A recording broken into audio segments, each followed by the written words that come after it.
जय हिंद दोस्तों इस वीडियो में मैं एनटीपीसी के नई वैकेंसी के बारे में बात करूंगा और इस शॉर्ट नोटिस में क्या क्या खास बातें हैं उसके बारे में डिटेल में मैं बात करने वाला हूं। तो आप देख सकते हैं कि रेलवे की जो है शॉर्ट नोटिस हमें देखने को मिल रही है एम्प्लॉयमेंट न्यूज़ में, और जो वैकेंसी है वो हमें जल्दी ही ऑफिशियल वेबसाइट पे आ रही है। वो कब आ रही है देख लेना।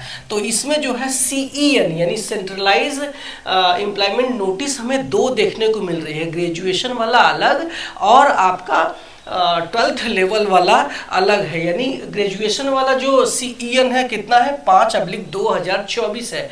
वहीं हमें जो अंडर ग्रेजुएट वाला है वो 6/2024 है। जैसे हमें ALP का CEN 1/2024 था या टेक्नीशियन का 2/2024 था, इसी तरीके से NTPC का जो CEN है इस तरीके से है, 5 ग्रेजुएशन के लिए और 6 अंडर ग्रेजुएट के लिए।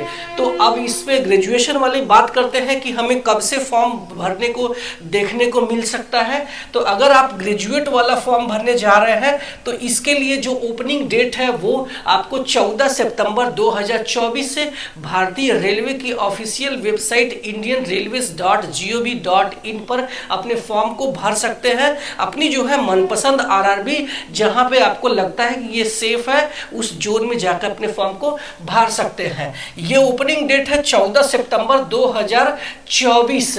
ठीक है, तो इसमें जो है लास्ट डेट कब है, कब तक अपने फॉर्म को आप भर पाएंगे, तो आप देख सकते हैं इसकी क्लोजिंग डेट 13 अक्टूबर 2024 है। इस डेट तक आपको रात को 12 बजे तक अपने फॉर्म को भर देने चाहिए। अब बात करते हैं अपने दूसरे पॉइंट पे। तो ये टोटल 5 पोस्ट इसमें है और ये टोटल जो है ग्रेजुएशन लेवल की पोस्ट है, यानी 4, 5, 6 लेवल है और ये 4, 5, 6 या 2, 3, 4 ये हमारा जो है सैलरी और रुतबे को इंडियन रेलवे में डिसाइड करता है। तो इसमें जो है 5 पोस्ट है और 5 पोस्ट के लिए टोटल जो वैकेंसी है हमें 8113 वैकेंसी देखने को मिल रही है। पहले जो हमें रेलवे ने ऑलरेडी स्टेट्स को अपने जो जोन को एक लेटर के जरिए बता दिया था कि जो वैकेंसी है वो हम 10,884 निकालने जा रहे हैं, लेकिन अभी हमें टोटल जो वैकेंसी देखने को मिल रही है ये 11,558 यानी कि लगभग 1000 पोस्ट का हमें बढ़ी हुई बढ़ोतरी यहाँ पे देखने को मिल रही है। फिर भी हमें ये वैकेंसी थोड़ी कम लग रही है। ये वैकेंसी और बढ़नी चाहिए या नहीं बढ़नी चाहिए, आप कमेंट सेक्शन में जरूर बताना। और अब बात करते हैं कि इसको भर कौन कौन सकता है।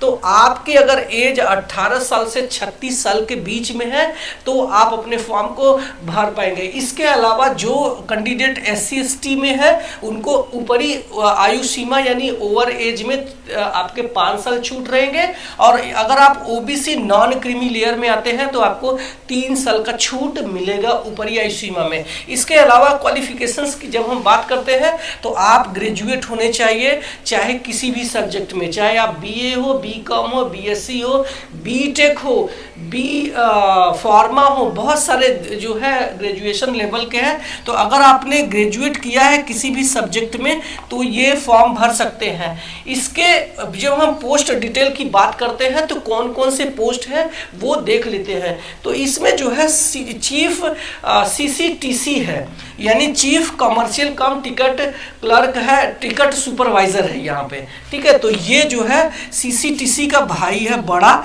तो यहाँ पे इसमें किसी भी प्रकार का टाइपिंग टेस्ट की जरूरत नहीं है, सिर्फ आप ग्रेजुएट रहेंगे तो चलेगा।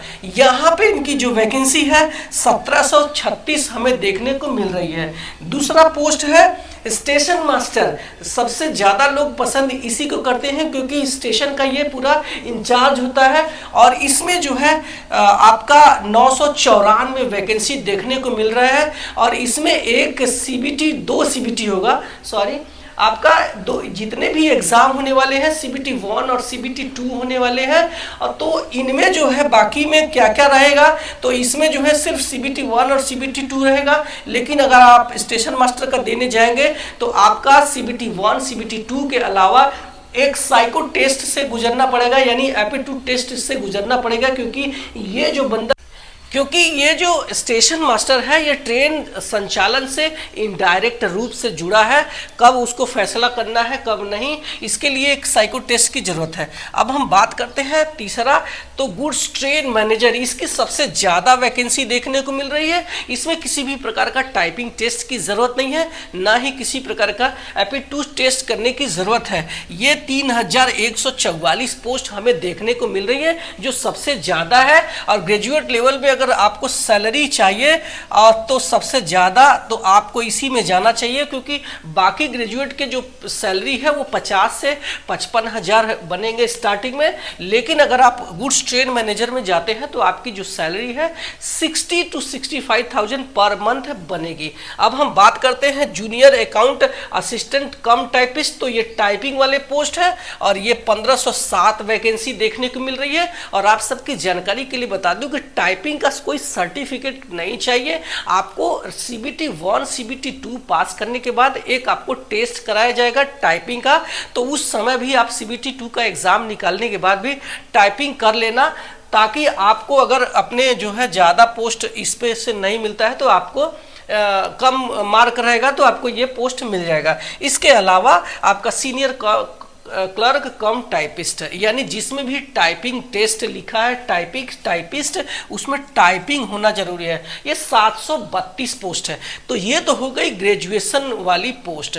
अब हम बात करते हैं कि अपने अंडर ग्रेजुएट पोस्ट के लिए, तो इसका CEN आप देख सकते हैं 6/2024 है, जो कि अंडर ग्रेजुएट यानी 12th लेवल की पोस्ट है। ठीक है, अब जो है, अब जो आप 12th लेवल से हम जब बात करते हैं तो 12वीं पास, ये समझ लेना। ओपनिंग डेट इसकी कब से होने वाली है, तो ये ओपनिंग डेट 21/9/2024 से होने वाले हैं। अब एक सवाल ये उठता है कि जिन्होंने ग्रेजुएशन किया है क्या वो ये फॉर्म भर सकते हैं, तो यस, आप दोनों फॉर्म भर सकते हैं। आप ग्रेजुएट लेवल वाला भी भर सकते हैं, इसके अलावा आप जो है अपने अंडर ग्रेजुएट वाले पोस्ट को भी भर सकते हैं। हम क्लोजिंग डेट की बात करते हैं तो यहाँ पे 20 अक्टूबर तक अपने फॉर्म को सबमिट कर पाएंगे। पोस्ट डिटेल की बात करूँ तो सबसे ज़्यादा डिमांडेड पोस्ट यही है CCTC, इससे आप TC भी मिल सकते हैं और इसके अलावा आप जो है टिकट निकाल सकते हैं। ये कॉमर्शियल कम टिकट क्लर्क है, यानी कि आप जो है TTE भी बन सकते हैं और इसके अलावा आप इंक्वायरी में भी बैठ सकते हैं। इसके अलावा आप टिकट भी निकाल सकते हैं, जनरल टिकट। तो ये तो हो गया CCTC, और इसकी जो वैकेंसी है आप देख सकते हैं 2022 है, सबसे ज़्यादा है। और आप अपना अगर पोस्ट प्रेफरेंसेस की बात आती है तो सबसे पहले अगर आप चाहते हैं कि हमें TC बनना है, TTE बनना है, तो आपको ये CCTC पोस्ट चुन लेना। इसके बाद हम बात करते हैं ये क्लर्क टाइपिस्ट वाले पोस्ट है। तो account clerk cum typist 361 vacancy है, junior clerk cum typist 990 vacancy है, ट्रेन क्लर्क 72 वैकेंसी है टोटल। जहां पे ये जो वैकेंसी था ये 8113 था ग्रेजुएट लेवल वाला, तो अंडर ग्रेजुएट वाला हमें 3445 देखने को मिल रही है। अब हम बात करते हैं कि इसको अप्लाई कौन कौन कर सकता है। तो ये अगर आपकी एज 18 साल से 33 साल के बीच में है, UR के लिए है, ध्यान रखना UR के लिए है और EWS के लिए है। ठीक है, तो अगर आपकी एज 18 साल से 33 साल के बीच में है तो आप भर सकते हैं। इसके अलावा आप अगर SC ST में आते हैं तो 5 साल की छूट है, OBC में आते हैं तो 3 साल की छूट के साथ में अपने फॉर्म को भर सकते हैं। हम क्वालिफिकेशंस की बात करें तो यहाँ पे जो शॉर्ट नोटिस आया है वहाँ पे डिटेल में क्वालिफिकेशन नहीं लिखा है, लेकिन जिन्होंने 12th किसी भी सब्जेक्ट में पास है वो फॉर्म भर सकते हैं। इससे पहले जो भी नोटिफिकेशन आई है अंडर ग्रेजुएट वाला, उसमें 50% का क्राइटेरिया रखा है। अब ये 50% पासिंग मार्क चाहिए कि नहीं चाहिए, ये डिटेल नोटिफिकेशन हमें 13 सितंबर को या 14 को हमें देखने को मिल सकता है। तो उसमें क्लियर हो जाएगा कि आप अगर 12th में 50% पासिंग मार्क है तो कंपलसरी है या फिर नहीं है, तो उसमें जो है डाउट आपके पास नहीं होना चाहिए। तो ये एक डिटेल वीडियो जो कि शॉर्ट नोटिस पे था। आपको अगर इसमें भी कोई डाउट है तो मुझे सवाल कमेंट सेक्शन में करना, मैं रिप्लाई करूंगा। और आप जो है मुझे इंस्टाग्राम में अपने सवाल पूछ सकते हैं, मैं वहाँ भी रिप्लाई करता हूँ। और आप मेरे चैनल पे पहली बार आए हैं तो सब्सक्राइब करके जाना, क्योंकि मैं यहाँ फिर सिर्फ आपके फ़ायदे की बात करता हूँ। Thank you so much.